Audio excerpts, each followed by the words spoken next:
Under the shining towers of Zapiria Prime, where 3 purple suns made dancing shadows through see-through clouds, a single father swept floors that sparkled like captured starlight.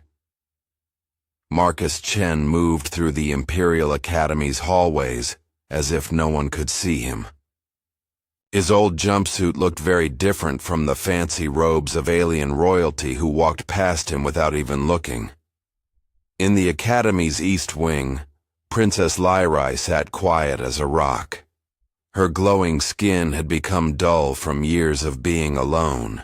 High above in the Empress Tower, golden tears ran down old cheeks. None of them knew that this normal Tuesday would break the quiet of hundreds of years and change the future of 2 worlds forever. Before we start, subscribe now so you don't miss more amazing stories like this one. Oh, and before we dive in, tell us in the comments where you're watching this video from. We love hearing from you and always read every message. The Imperial Academy of Zapiria Prime stretched across the floating city like a crown jewel. Its glowing walls pulsed with the heartbeat of an old civilization. Student pods floated through sky hallways while see-through teachers appeared from crystal points, teaching the art of space diplomacy to the galaxy's best young minds. Marcus Chen pushed his cleaning cart through the Academy's grand main room, where students from dozens of worlds hung out under a ceiling that showed real-time pictures of faraway galaxies. His dark hair had streaks of early gray, and rough hands held the cart's handle with quiet strength. At 38, he had been cleaning these halls for 3 years, ever since the mining accident on Kepler 442b had left him without a wife, and needing work badly so he could support his daughter Emma back on Earth. "Look, it's the human janitor," whispered Vexari, a tall Zentoran noble with skin like shiny black stone. His friends, a mix of rich young people from the Andromeda Council, turned to look at Marcus with the easy meanness of those born with power. "I heard he tried to sit in on alien biology classes," laughed Kethmore, his forearms moving dramatically. "Can you imagine? A cleaning worker thinking he could understand the hard parts of space biology." The group's laughter spread through the main room like poison in still water. Marcus kept working, carefully wiping down the shiny surfaces. His movements stayed steady even though his chest was burning. He had learned long ago that having dignity meant finishing the job no matter who was watching. Near the great viewing window, Princess Lyrai sat alone at a floating meditation platform. Her skin, once said to shimmer like caught moonbeams, looked dull and lifeless. For 7 years since the brain illness had taken her voice, she had not spoken a single word. The medical groups of 3 star systems had said her condition would last forever, a sadness that had dimmed the light in the entire Zephyrian court. "Even the silent princess gets more respect than a human cleaner," Vexari continued, his voice carrying the special meanness of youth not used to consequences. Marcus paused for the tiniest moment, his cloth stopping over the surface he was cleaning. His brown eyes found Princess Lyrai across the huge space, noticing how her shoulders got tight at the words, how her fingers curled a little against the platform's edge. In that second, something passed between them, a knowing of shared loneliness that went beyond species and situation. "Tomorrow," Vexari announced loudly enough for the entire main room to hear, "the Academy hosts its yearly alien science meeting. Perhaps our janitor friend would like to share his ideas on talking between different species." The suggestion was met with lots of alien laughter that bounced off the crystal walls like breaking glass. But while the hall laughed, the outsider's eyes shimmered faintly, as if holding a truth older than the stars. The next morning brought a crowd of over 300 beings to the Academy's Grand Theater. The curved walls showed a full view of the Zephyrian homeworld, huge oceans of liquid mercury reflecting the triple sunrise in cities that floated like jellyfish through layers of rainbow-colored air. Vexari stood at the center stage. His presentation on why deep understanding between different species was impossible got approving sounds from the gathered students and teachers. His main idea was simple. True understanding between very different species was impossible, and trying to communicate deeply was just imagining others were like us. The human idea of empathy, he said, his voice filling the theater's perfect sound system, is nothing more than body programming adapted for their simple social groups.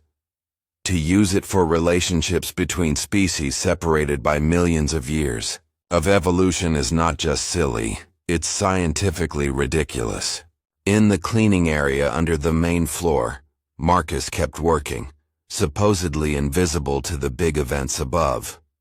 But his ears caught every word, and his hand sometimes paused in its wiping when really wrong ideas reached him.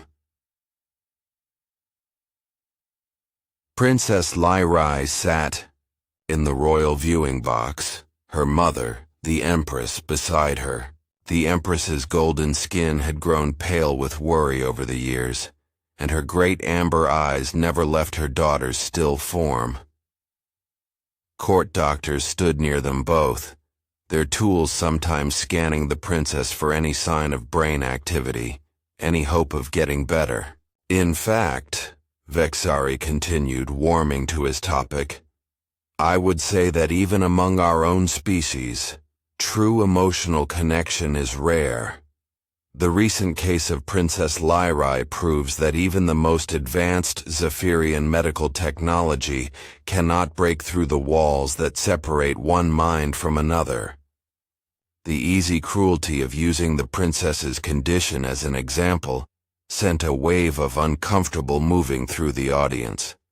The Empress's hands tightened almost invisibly on her throne's armrests. Perhaps, Vexari said with fake thoughtfulness, we should ask our local human expert for his opinion. After all, his species is famous for their emotional simplicity. All eyes turned toward the cleaning area where Marcus stood, cleaning cloth still in hand. The theater fell silent except for the gentle hum of the building's living systems. Students turned on their recording devices, expecting entertainment at the human's expense. Marcus looked up slowly, meeting hundreds of curious, amused, and mean gazes. His voice, when it came, was quiet, but carried clearly through the theater's sound system. Communication isn't about being similar, he said. It's about recognition. The crowd stirred at his answer. Vexari's face changed from amusement to mild annoyance. Please teach us your deep wisdom, the young Zentoran said, his tone dripping with fake respect. What could a cleaning worker possibly know about the hard parts of different species' psychology? Marcus set down his cleaning supplies and walked slowly toward the center of the theater. His work boots made soft sounds against the glowing floor, and every step seemed to echo in the growing silence. No one believed he would even try, but the silence that followed spread across the room like a storm. Marcus stood at the base of the theater, a lone human figure surrounded by hundreds of alien watchers. His worn jumpsuit seemed almost to glow under the room's soft lighting, and his rough hands hung loose at his sides. You talk about walls, Marcus said, his voice carrying a weight that seemed to surprise even himself. But every parent knows that love doesn't need language. When my daughter Emma was 3 before I left Earth, she would have bad dreams about monsters under her bed. She couldn't explain what scared her, The words weren't there yet, but I knew. The theater had grown completely silent.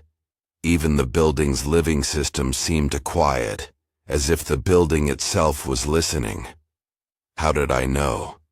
Marcus continued. Because fear has a heartbeat, loneliness has a posture, and pain has a way of moving through silence that speaks louder than any words. In the royal viewing box, Princess Lyrae had turned slightly, her glowing eyes fixed on the human below. For the first time in months, something flickered in their depths, a spark of recognition that had been sleeping for far too long. Vexari's confidence shook slightly, but his voice stayed dismissive. Touching poetry, Janitor. But we're discussing scientific rules, not parental instincts. The princess's condition has confused the greatest medical minds of 3-star systems. Are you saying that your emotional wisdom could succeed where brain surgeons and mind experts have failed? I'm saying that maybe they've been looking in the wrong place, Marcus replied quietly. The audience began to whisper among themselves. This wasn't going the way they expected. The human was supposed to be confused, embarrassed, easily dismissed. Instead, he stood with a calm certainty that seemed to fill the huge space around him. Dr. Athena, the Academy's head of mind studies, leaned forward in her seat. Her crystal-like form caught the light as she spoke. Mr. Chen, is it? Your worker file shows no formal education in alien psychology or brain connection theory. What makes you say such a thing? Marcus turned toward the important professor, his face respectful but unshakable. 3 years ago, when I first started working here, I was cleaning the meditation rooms in the East Wing. Princess Lyrae was there, as she often is. A cleaning robot broke and started making a high-pitched sound, a sound apparently very similar to Zephyrian distress calls. He paused, letting the memory settle in his mind before continuing. The princess didn't make a sound, but her whole body responded. Her glow flickered in patterns I'd never seen before. When I shut down the robot, she looked at me for just a moment, and I saw something in her eyes. Not emptiness, recognition. The Empress, who had been still throughout the events, suddenly gripped her throne's armrests with enough force that the living metal bent under her fingers. Since then, Marcus continued, I've been watching, not intruding, not assuming, just paying attention. The princess isn't silent because she can't speak. She's silent because no one has learned how to listen. A young Arcturan student in the upper sections called out, That's impossible. The brain illness damaged her speech centers permanently. The scans prove it. Marcus looked up toward the voice, his face gentle but firm. The scans prove damage to certain brain pathways. But consciousness isn't just electricity running through tissue. It's deeper than that. And just when everyone thought they would break, something was revealed that no one expected. Marcus walked to the center of the theater, directly under the great viewing window that showed the swirling beauty of the Xerian home world. The triple suns made moving patterns of light across his face as he spoke. 3 months ago, he said, his voice growing stronger with each word, I was cleaning the old files in the Academy's old wing. There, in a section marked Old Communication Theories, I found research by Dr. Kellyan Morak. A gasp spread through the audience. Dr. Morak had been the Zephyrian Empire's most famous mind researcher until his ideas about nonverbal mind-to-mind connection had been called fake science 50 years ago. His work suggested that some individuals, especially those who had gone through severe trauma, might develop other ways to communicate. Not speech, not even traditional mind reading, but something he called harmonic consciousness, communication through matching body rhythms. Dr. Athena's crystal-like form had gone completely still. Mr. Chen, those ideas were proven wrong decades ago. They were looking for the wrong signs, Marcus replied.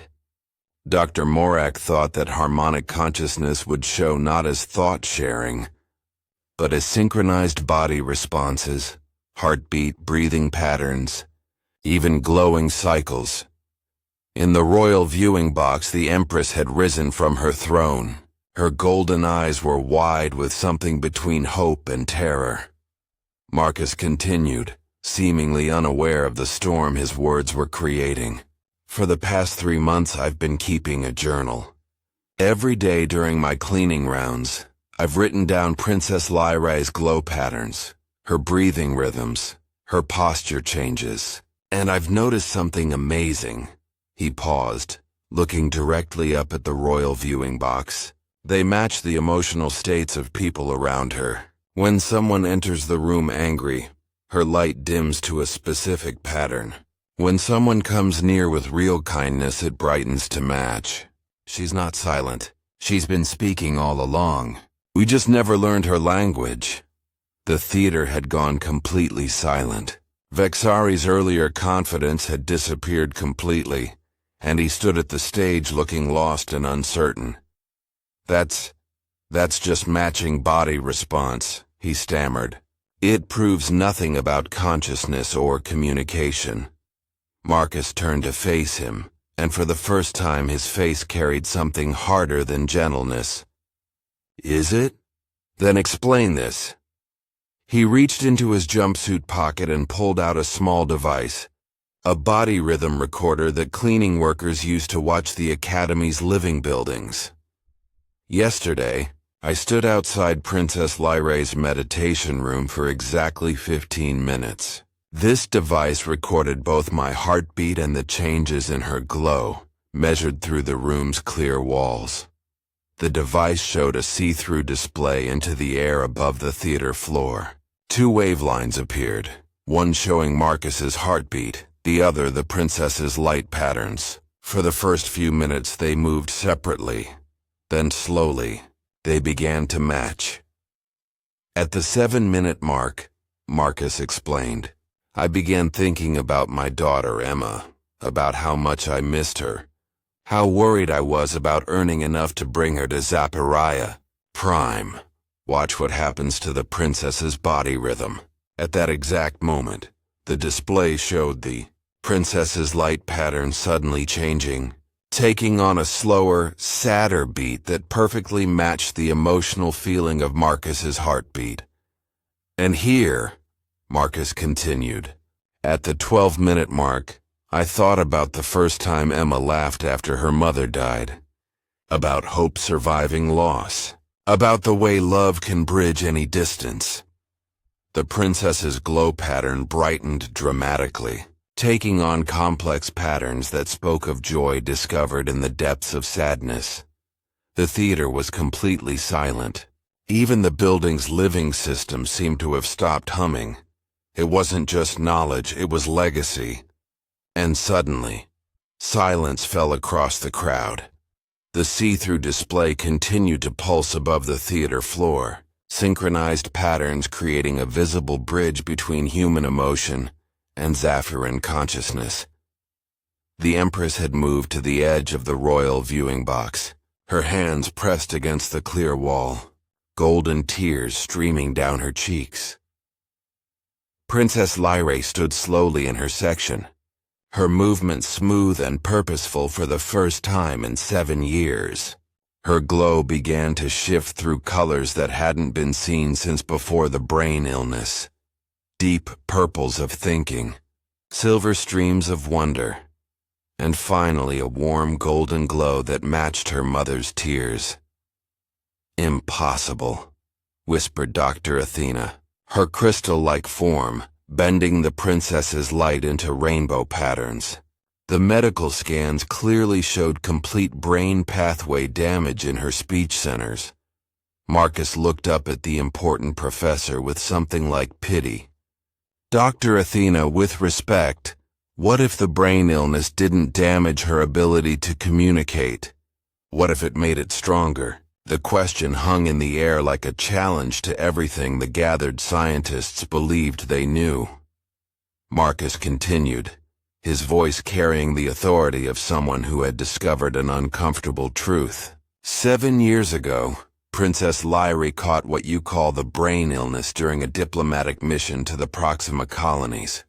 But I've been reading the original mission reports, the secret ones in the deepest file levels that I clean at night when no one's watching. Vexari found his voice at last. You read secret Imperial documents? That's punishable by death. The mission wasn't to establish trade routes, Marcus continued, ignoring the outburst.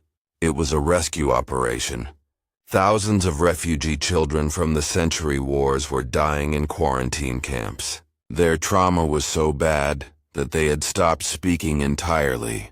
Princess Lyra insisted on making direct contact despite the risks.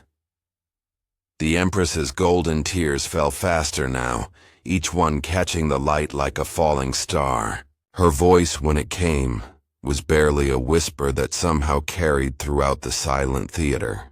He knows. By the ancient stars, he knows.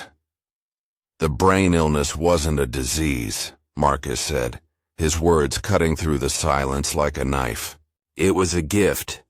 The refugee children, in their desperate need for connection, somehow sent their ability to communicate without words directly to the princess. She didn't lose her voice. She gained theirs. Princess Lyra stepped forward to the edge of her viewing platform. Her glow was now moving through patterns so complex and beautiful that several students in the theater were openly crying at the sight. She raised her hand, and the movement was so graceful, so filled with purposeful meaning, that everyone understood she was about to try something amazing. Marcus looked up at her and nodded slightly, a movement so small it might have been mistaken for coincidence.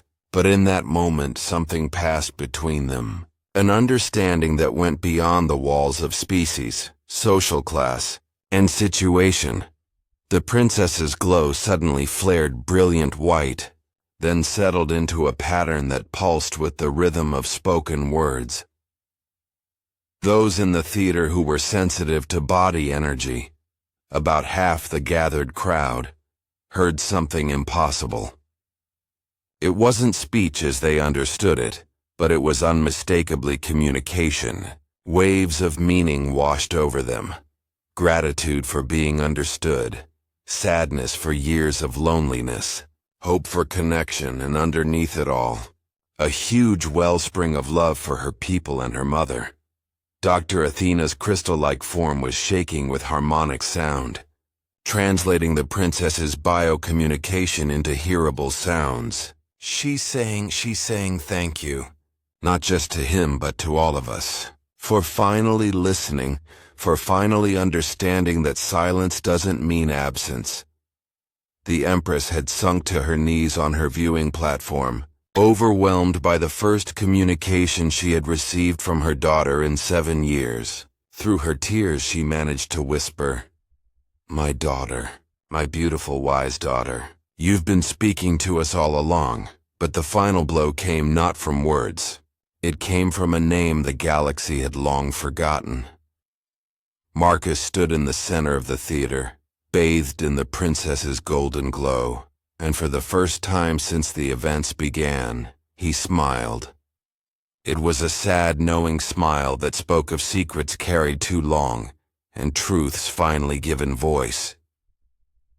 "Dr. Kellyan Marak," he said quietly, "wasn't just any researcher.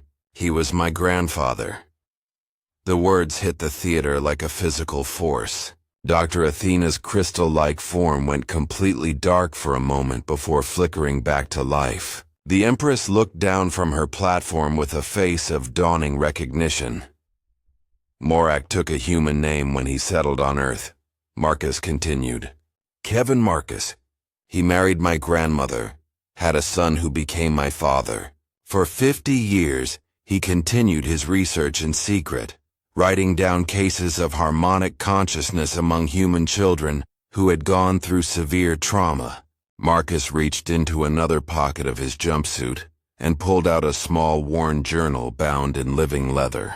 This contains 30 years of his observations, patterns of communication that exist below what we can normally detect, ways of recognition that don't need technology or mind reading, just attention and patience. Vexari, who had been silent throughout the revelation, finally found his voice. Even if this is true, it doesn't change the fact that you're just a janitor. A cleaning worker who stumbled onto ideas he couldn't possibly understand. Marcus turned to face the young Zanuran, and his face was gentle, but unmovable. I have 3 doctoral degrees from Earth's Cambridge University. Alien biology, mind studies, and different species language. I came to Zapira Prime not as a refugee looking for work, but as a researcher continuing my grandfather's work. The silence that followed was absolute. I took the cleaning job because it was the only position that would give me unlimited access to all areas of the academy, the only role that would let me watch without being watched, study without being questioned, write things down without interference. Dr. Athena's voice was barely hearable. Dr. Marcus Chen, your papers on cross-species emotional connection. I used them in my own research, but the information about you said you died in a mining accident on Kepler 442b. My wife died, Marcus said simply. I let the galaxy think I had died too because I needed to disappear, to become invisible, to do the work that mattered without the weight of academic politics or professional jealousy. Princess Lyra's glow had settled into a steady, warm light that seemed to embrace the entire theater.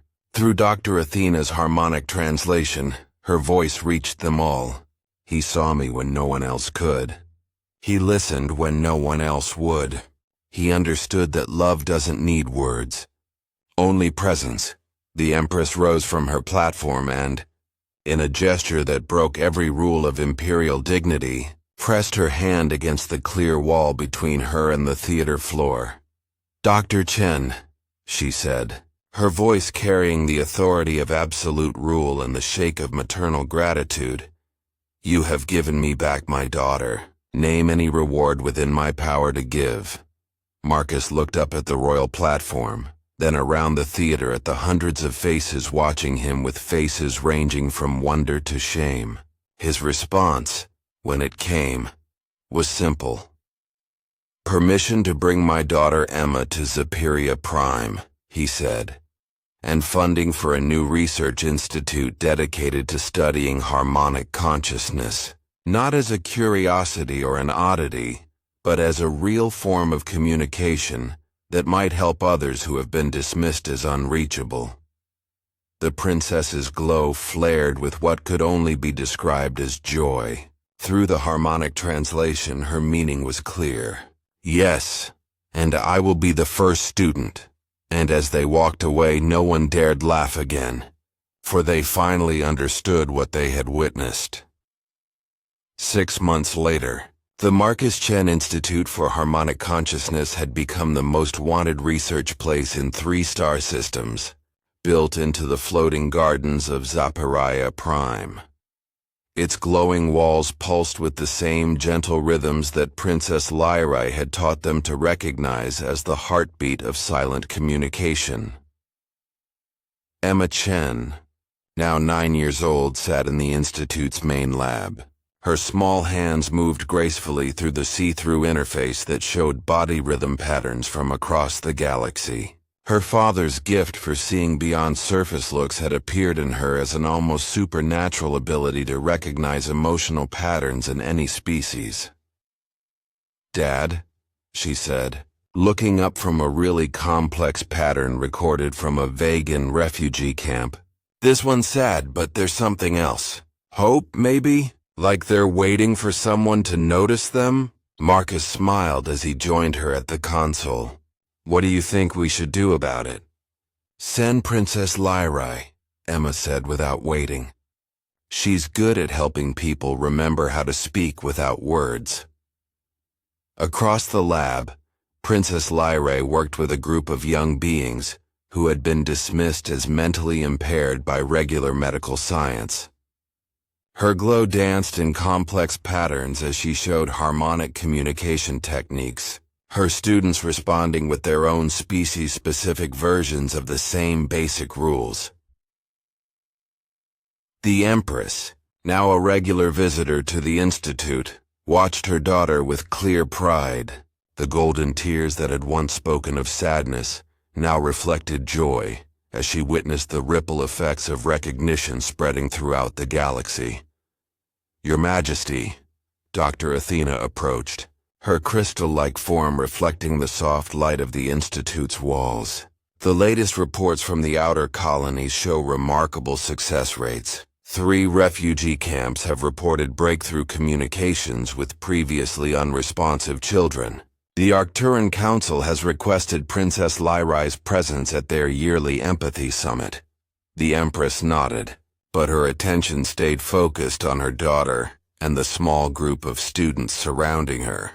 "Dr. Athena, do you know what the most beautiful part of all this is?" "The scientific breakthrough, Your Majesty.